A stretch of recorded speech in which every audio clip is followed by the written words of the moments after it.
Welcome you all on our Lovis portal. I am Vidhi, Head Associate at Lovis.com. Today we have the privilege of interviewing Mr. Avdesh Pratap Singh, a dynamic personality of GRN University, Mathura. His journey is the inspiration for all of us. Welcome, Mr. Avdesh. Thank you. First of all, I would like to thank Lovius and the whole team for calling me here for to interview today. It's our privilege calling you over here. And to start with, how have been your journey so far and why you choose to opt law? अगर मेरे academic background की बात करें तो मैंने अपनी 11th 12th Kanpur से करी है। उसके बाद मैं GRN यूनिवर्सिटी में आया जहाँ पे मैंने BA रेलवे प्रोग्राम में एडमिशन दिया और करंटली मैं अभी 5th ईयर रहा हूँ अपने BA रेलवे के।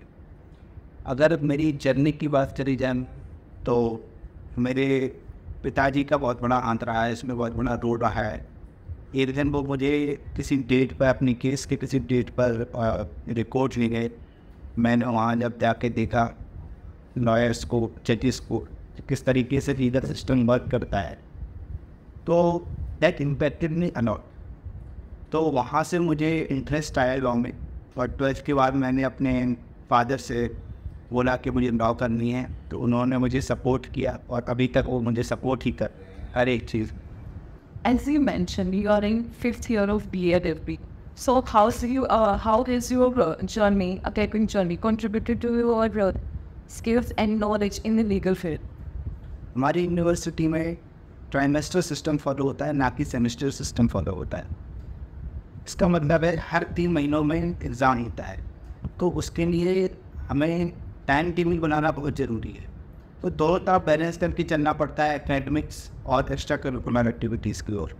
तो उसके लिए मैं क्या करता हूँ, मैं जनरली 2 महीने की आगे के जो भी मूड कोर्ट कॉम्पिटिशन्स आने वाले हैं उनको पहले नोट कर लेता हूँ और उन्हें रजिस्टर कर देता हूँ।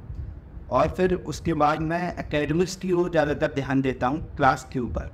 मैं अपनी एकेडमिक्स का जो भी सिलेबस है उसको पहले ही कंप्लीट कर लेता हूँ ताकि दोनों में बैलेंस बना रहे, एकेडमिक्स पर एक्स्ट्रा करिकुलर एक्टिविटीज़ में कोई दिक्कत ना आए।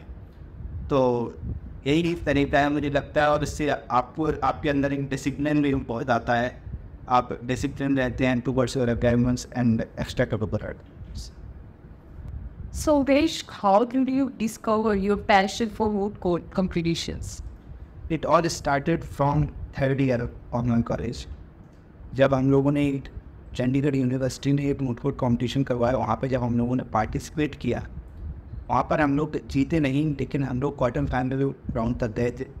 वहाँ से मुझे एक स्पार्क आया कि मुझे आगे के कॉम्पिटिशन्स में पार्टिसिपेट करना चाहिए।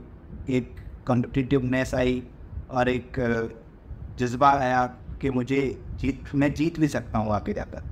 तो उसके बाद मैंने कई सारे मूट कोर्ट कॉम्पिटिशन्स किए, international moot court competition organized by law institute, जहाँ पर हमारी team as a winner announce हुई और मेरे एक दोस्त को वहाँ पे बेस्ट स्पीकर का अवार्ड भी मिला।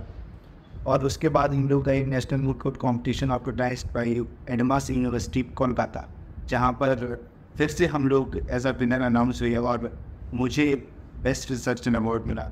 उसके बाद हम लोग आए IILM यूनिवर्सिटी में, यहाँ भी नेशनल मूट कोर्ट कॉम्पिटिशन हुआ था, वहाँ पे हमें बेस्ट मेमोरियल का अवार्ड मिला। और उसके बाद कई और मूट कोर्ट कॉम्पिटिशन्स में मैं गया जहाँ पर मुझे और भी बहुत सारे अवार्ड्स मिले। तो वहाँ से मेरी जर्नी स्टार्ट हुई और अभी तक कर ही रहे हैं हम लोग मूट कोर्ट कॉम्पिटिशन्स।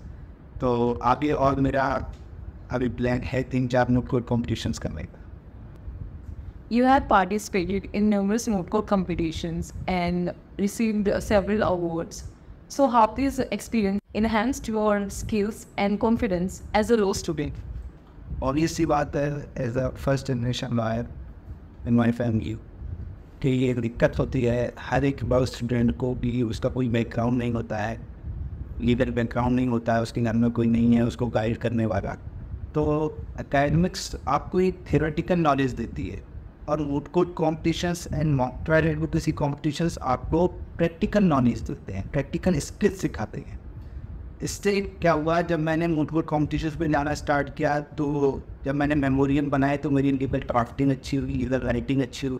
तो वहाँ पे जब मैंने प्रेजेंट किया, अपने आप को आर्ग्यू किया टेन पर्सन के सामने, तो वहाँ पे मेरी पोरेटरी स्किल्स अच्छी हुई, लीगल एनालिटिकल स्किल अच्छी हुई, लीगल कम्युनिकेशन स्किल अच्छी हुई, लोगों से नेटवर्किंग कैसे करी जाती है। बहुत सारे वहाँ पे लॉयर्स आते हैं, जजेस आते हैं अच्छे अच्छे, और बहुत सारी यूनिवर्सिटीज़ के बच्चे आके मिलते हैं एक जगह पर, तो वहाँ पे कम्युनिकेशन स्किल अच्छी होती है और नेटवर्किंग की भी स्किल अच्छी होती है।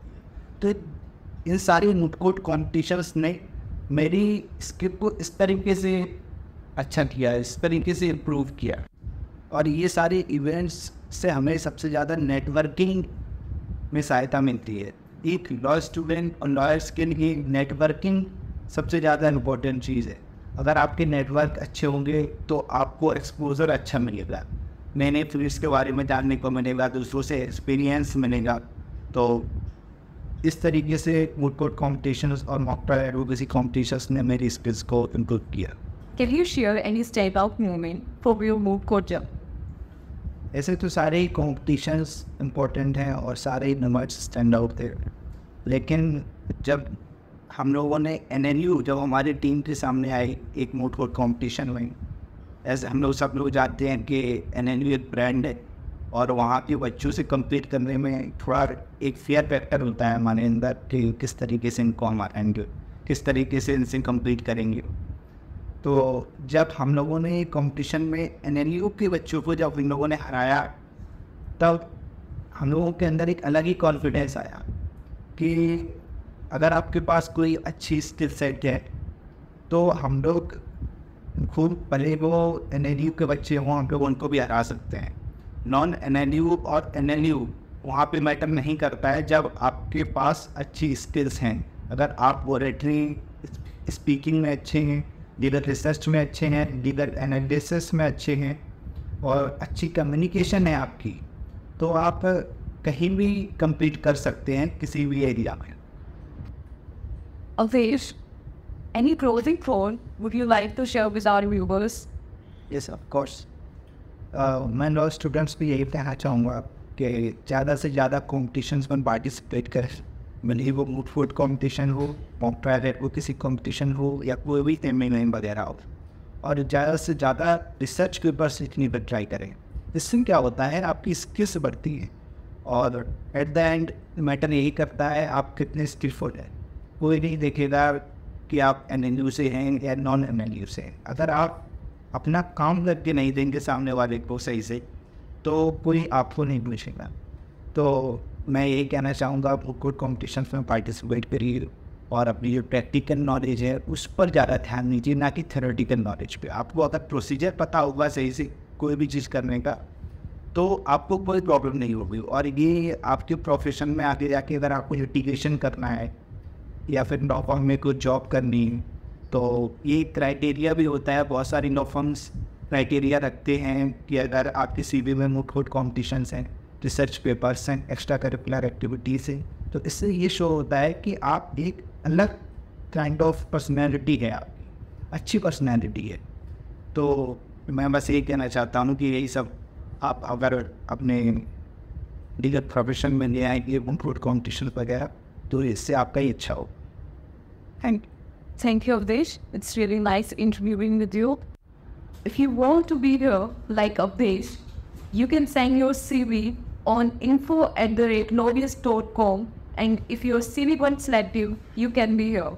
Thank you.